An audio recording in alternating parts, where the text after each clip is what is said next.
describe him to me. And Muslims, look at the description of your Rasul. And for some, this would be the first time you hear what your Prophet looked like. I saw a man of striking appearance. ظاهر الوضاء أبلج الوجه, radiant face, حسن الخلق, beautifully created. لم تعبه الثجلة, his belly wasn't protruding. ولم تزر به السعلة, nor was his head disproportionate and small. وسيم قسيم, proportionate and delicate, finely made, a specimen of a creation. في عينيه دعج, in his eyes there was a contrast. The dark was immensely dark, the white was excessively white. وفي أشفاره وطف, and his eyelashes were long. وفي صوته صهل, and in his voice was a natural echo. وفي عنقه سطع, and his neck was elegantly long. وفي لحيته كثاثة, his beard was full and thick. أزج أقرن, his eyebrows were arched, but they were not joined, it was separated. In summit فعليه الوقار, when he was silent, dignity covered him. وإن تكلم سماه وعلاه البهاء, and when he spoke it was audible and clear, almost commanding and overtaking. أجمل الناس وأبهاهم من بعيد, from afar the most striking and outstanding in appearance. وأحسنهم وأجملهم من قريب, and when he came near, the best of them and the most handsome of them in closeness.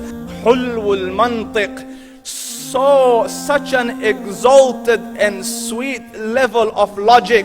Like when he used to speak, it was so coherently logical, it was smooth and easy to understand.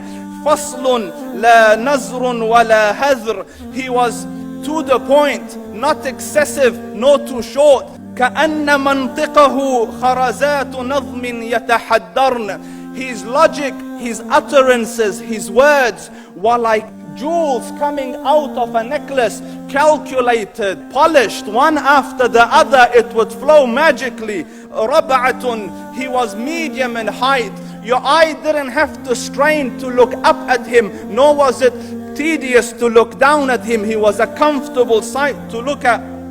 له رفقاء يحفون به, he had friends, the people that were with him, they were working around him to try to serve and protect him. إن قال سمعوا لقوله, when he used to say something, they used to hearken to what he used to say. وإن أمر تبادروا إلى أمره, when he commanded, they used to compete to fulfill the command. This is Muhammad Rasulullah.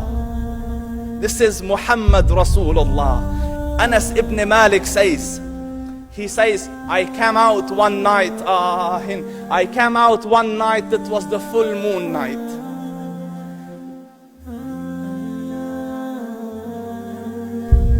And I looked at the moon, and in the desert, understand, the moon is an awesome sight.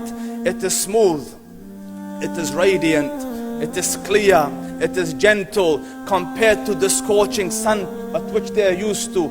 So the moon was the epitome of beauty. So he says, I came out at a full moon night and I looked at the moon and I saw it, beautiful, handsome. So I said, let me go see if the moon is more handsome or my Prophet is more handsome. Let me see if that is more beautiful or the Prophet is more beautiful. So I went and I saw him standing afar.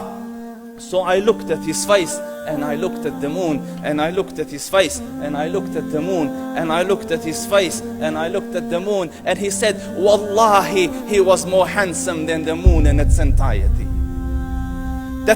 That is just the look of your Rasul.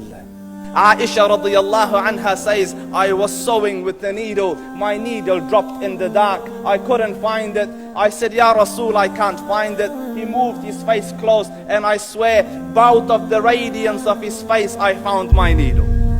And the Prophet sallallahu alaihi wasallam was mind-bogglingly handsome, but his handsomeness was covered with waqar and jalal and hayba.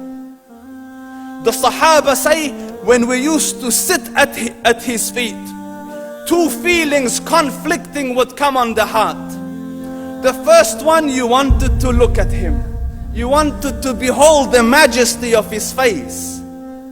And when you wanted to look up, shyness used to overtake you, so you used to look down. Amr ibn al-As says, I sat with him many times, but if you ask me to describe his face, I can't describe it. I wouldn't be able to look up to him ijlalan wa ta'zeeman. I couldn't look up at him. And that is why he didn't have the problems that Yusuf alayhi salam had. Because it was difficult to penetrate the awe and the splendor of the Rasul.